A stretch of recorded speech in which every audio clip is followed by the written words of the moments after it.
Your job is to represent the public, the people who elect you. Start doing your job. If you don't like it, clear off.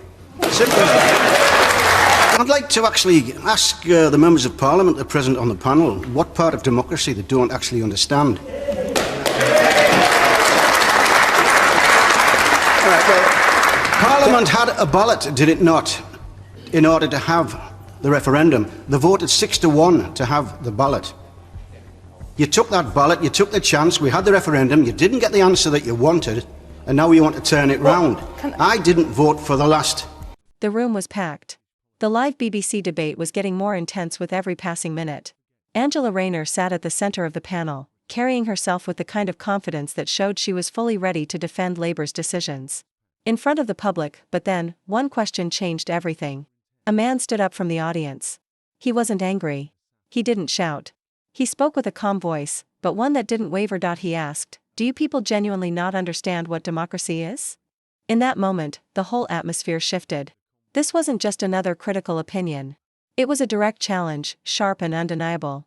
And that hit clearly left Rayner looking shaken. Just like British politics always delivers surprises like this one, don't forget to like the video and subscribe to Dark Britain. Believe it or not, over 98% of viewers watch our content without hitting the follow button. Subscribing is completely free, and it's the best way to support our mission of delivering thoughtful, timely, and in-depth political analysis. Can I have a ballot?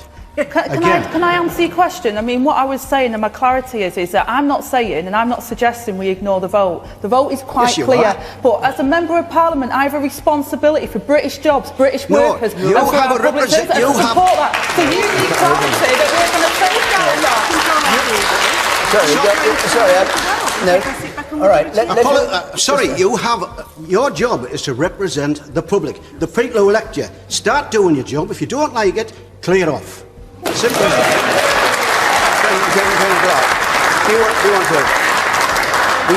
that. Because one of the things people say is I'm not your average politician. I don't talk like other politicians. I don't act like them. And it's like, I'm a human being. And the more we can show that we're human beings as politicians as well, I think will be helpful for people to relate to us. So I think by sharing who I am gives people a little bit of me, and then they understand why I do what I do. In that moment, the entire room fell silent. Then, suddenly, the atmosphere exploded. Applause broke out across the hall, people nodded strongly, and a few even cheered out loud. It wasn't just about the question that had been asked, it was about the growing frustration in the air, the voice of thousands of voters who felt left behind. That man had said what many had been holding in for a long time. Angela Rayner looked clearly tense. She tried to hide it with a tight smile, shifting slightly in her seat, but that small reaction cost her. Instead of answering the question directly, she chose to avoid it, to push the conversation in another direction. It was a well-known move, often used by politicians, but this time, it didn't work. The damage was already done. The audience could see it plainly. This was a moment where a politician struggled to defend a system she had often praised, and in that instant,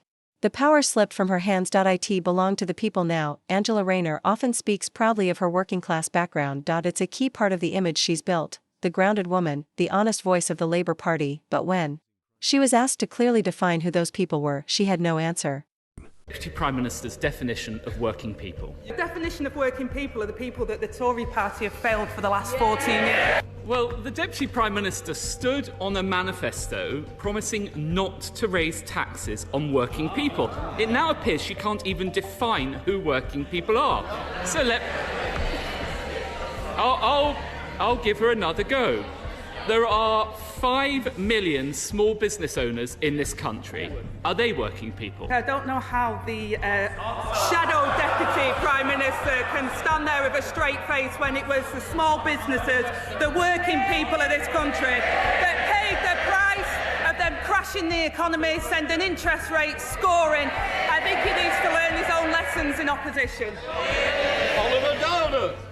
Well, I think the whole House will have heard the Deputy Prime Minister disregard 5 million hard-working small business owners. Time and again, during sessions in Parliament, Angela Rayner has been faced with what should be a simple question: how do you define a worker? It's not a complicated query. Yet for Rayner, it has become a clear stumbling block. Instead of giving a straight answer, she dances around the issue, dodging, deflecting, and covering her words in polished phrases. Nothing solid. Just the same old lines about fairness and opportunity. But here's the real issue: the Labour Party claims to speak for the working class. And yet, its deputy leader can't clearly say who that group even is. How are people supposed to trust that Labour truly stands for workers? It's not just awkward, it's revealing. The public isn't so easy to fool. They're the ones dealing with rising prices, unstable jobs, and a tax burden that hits working families the hardest. They don't need a definition, they live it every single day. As for Rayner, she speaks well, but there's little sign she truly gets it. And that's the deeper problem. It's not just that she avoided the question, it's that she never had an answer in the first place. And when a politician, who claims to stand for everyday people, can't even say who those people are, that says everything. Dictators cancel elections, not democracy. Dictators. 5.5 million voters in southern England are being denied the right to pass judgment on the performance of their councillors over the last 4 years. Interestingly, in areas where Reform UK are expected to do rather well. In cancelling these elections, Secretary of State, in cancelling them, you've admitted, the Secretary of State has admitted she doesn't know what will replace them. So it seems to me there is a serious risk, as previously mentioned, of not being ready in 12 months' time, in which case, can the Secretary of State be crystal clear what happens? Are they delayed a further year, or will they go ahead in May? Angela Rayner often proudly recounts her journey, from a council estate, to becoming a single mother at a young age, to standing now in the political spotlight as a representative of the working class. It's a story that once inspired many. A powerful testament to perseverance, grit, and authenticity, but the question now is, does that image still reflect the woman she has become? The cracks began to show when people looked more closely at the policies Labour now champions under her watch. Though Rayner continues to speak passionately about supporting struggling families, many of those very policies seem to burden them. Further, higher taxes, rising living costs, and major decisions made in offices far removed from the daily realities of ordinary Britons, many now believe Rayner has become part of the very Westminster bubble she once vowed to break. She promised to be a voice for workers.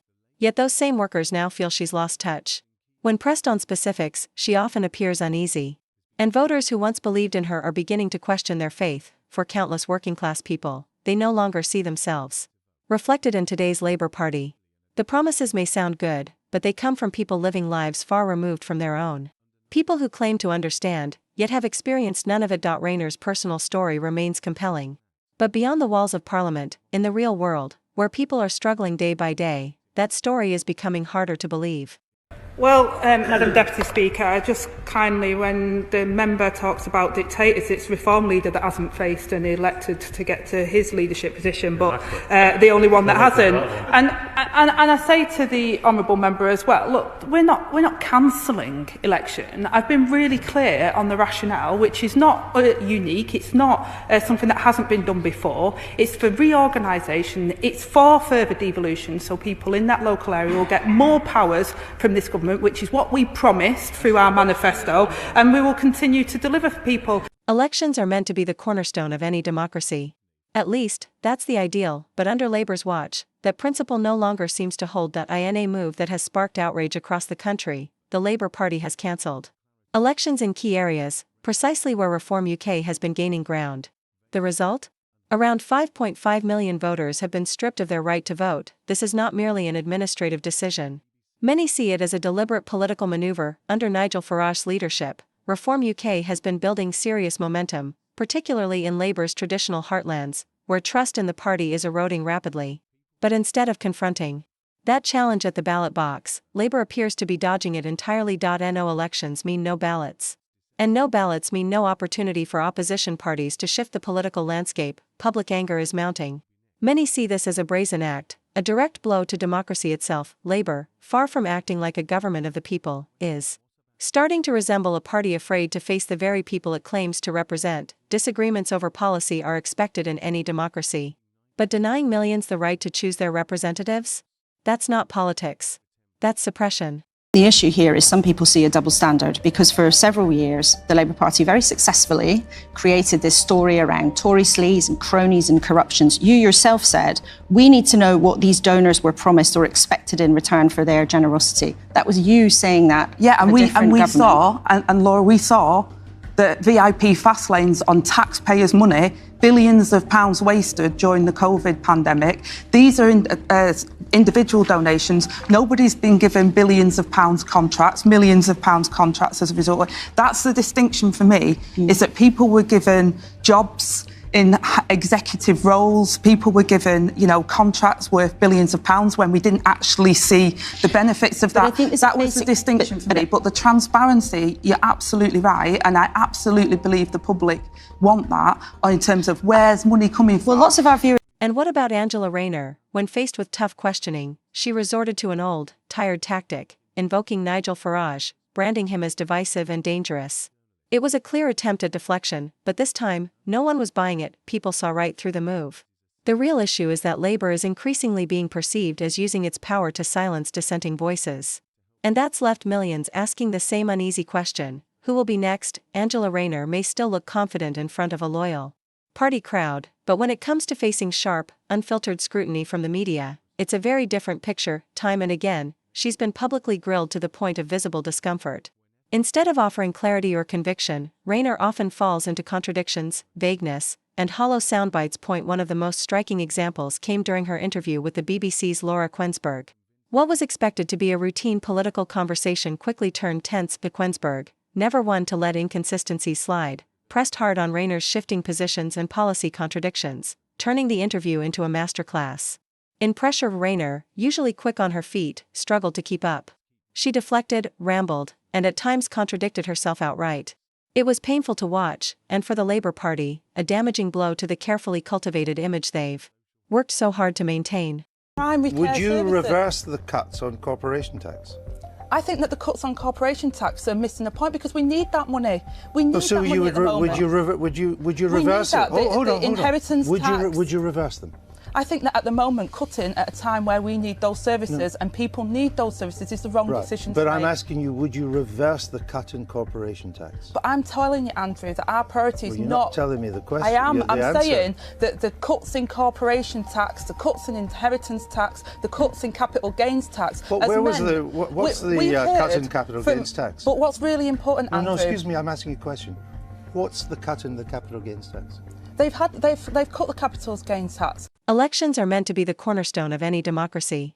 At least, that's the ideal, but under Labour's watch, that principle no longer seems to hold. In a move that has sparked outrage across the country, the Labour Party has cancelled elections in key areas, precisely where Reform UK has been gaining ground. The result? Around 5.5 million voters have been stripped of their right to vote. This is not merely an administrative decision. Many see it as a deliberate political maneuver. Under Nigel Farage's leadership, Reform UK has been building serious momentum, particularly in Labour's traditional heartlands, where trust in the party is eroding rapidly. But instead of confronting that challenge at the ballot box, Labour appears to be dodging it entirely. No elections mean no ballots. And no ballots mean no opportunity for opposition parties to shift the political landscape. Public anger is mounting.